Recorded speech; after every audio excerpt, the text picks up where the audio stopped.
Why are the Uncanny Avengers turning on Captain America? Hi, I'm Laz. I read comic books so you don't have to. We answer that question and more as we talk Uncanny Avengers number 2 today on The Newest Mutants.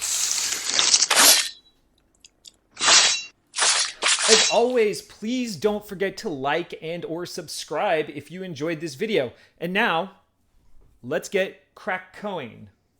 At the end of Uncanny Avengers number 1, it seemed like Captain America's arm was broken by Captain Krakoa, and that's exactly where our story picks up and where we left off. Now, with Captain Krakoa standing over Steve Rogers, about to land a fatal coup de grace as he claims America's leaders are giving the country away. Luckily, our favorite super spy, the Black Widow, has a sniper rifle trained on him and shoots him off our dear captain. Quicksilver quickly joins the fray in the back ranks and works his speed into a punch against one of the Fenris twins, Andreas. The Uncanny Avengers are trying to stop the new Mutant Liberation Force, not the New Mutant Liberation Force, the new Mutant Liberation Force, from stealing nukes. The overconfident Quicksilver, however, hits their back ranks, but he himself gets dosed with some type of gas that makes him slow down and vulnerable, and then he gets a rifle stock to the back of the head. Ouch. We cut to a crew of Orcus goons with the nuke, and they're taking it to an escape jet. Meanwhile, Blob is fighting Penance. He says he doesn't want to fight her. Captain Krakoa runs in and headbutts her and is like, I want to, and tells Blob that the mutants fighting with the Avengers are traitors to their species. Wildside tries to finish Penance off, but Blob stomping around creates an earthquake and it stops the attack. Enter Deadpool, who attacks Captain Krakoa, but then immediately gets floored by a vine net device from the Captain Krakoa armor. It's hard to describe. Here's a picture. At this point, the Mutant Liberation Force is getting tractor beamed into the X-Men's stolen Thunderbird, presumably along with the nuke. Luckily, Black Widow has an old SHIELD transport and wants to get the Uncanny Avengers on board, but Andrea of the Fenris twins knocks it out of the air with her powers. Cap and the Unity Squad regroup, and he wants to track the stolen Thunderbird. Luckily, Psylocke has a living Orcus guard, except they've got a cyanide tooth and they quickly unalive themselves, for humanity. There's a good little back and forth here from Widow and Psylocke. You have to see it. It's funny. We cut to Ellis Island. It's the base Steve Rogers set up for the Uncanny Avengers. Deadpool has outfitted Cap's broken arm in the casing of one of Bucky's cyborg arms to, quote, keep him in the fight. It's at this point the mutants of the Unity Squad confront Cap. They don't think he should be leading the Uncanny Avengers. Rogue is taking over. They don't think he should be the tip of the spear, and they have good reason. If a mutant kills an Avenger, the rest of the country won't hesitate to support Orcus. Cap rejects this argument and claims that they were saying the same thing about him during World War II. Steve is like, hey, if I'm doing my job right, someone else should be inspired to rise to the occasion. Now Wade Wilson opens his mouth, and usually when he does, it's to crack a joke or say something sarcastic, but this time he's calling out the mutants on the team, and he says they're losers, and he's not even joking. And he begins to recount all the L's that the mutants have taken over time, starting with the original mutant massacre of, in the Morlock tunnels. And then he says, you want to turn on the one guy who never loses, Captain America. Deadpool, he's solidly on Team Cap. He then asks, what the hell does Orcus want a US nuke for? Now we're up in space in an Orcus space station, and Dr. Stasis is asking the same question about Captain Krakoa. Why does he want a nuke? MODOK is saying that, Krakoa is just improvising, and it's causing a lot of chaos. Dr. Stasis said it would look bad on Orcus if they couldn't stop Krakoa from nuking an American city. He just hopes it's not a city he likes, maybe Cincinnati.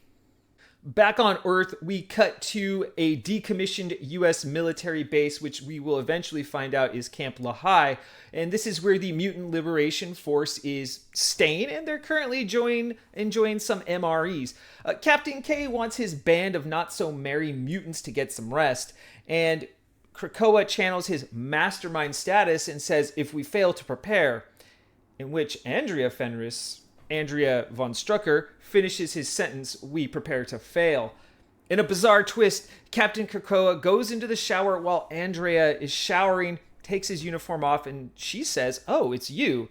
And then Captain K makes love to her, while Andreas is shown looking very uncomfortable in his bunk. Weird. But who is Captain Krakoa? Interesting. Now we're in New York City, on the rooftop of a building. The scene is of a grisly murder. Ben Urich of the Daily Bugle is investigating when Captain America shows up. He shares with Ben that Captain K isn't Cyclops, but they want Captain Krakoa's true identity to help lead them to Orchis.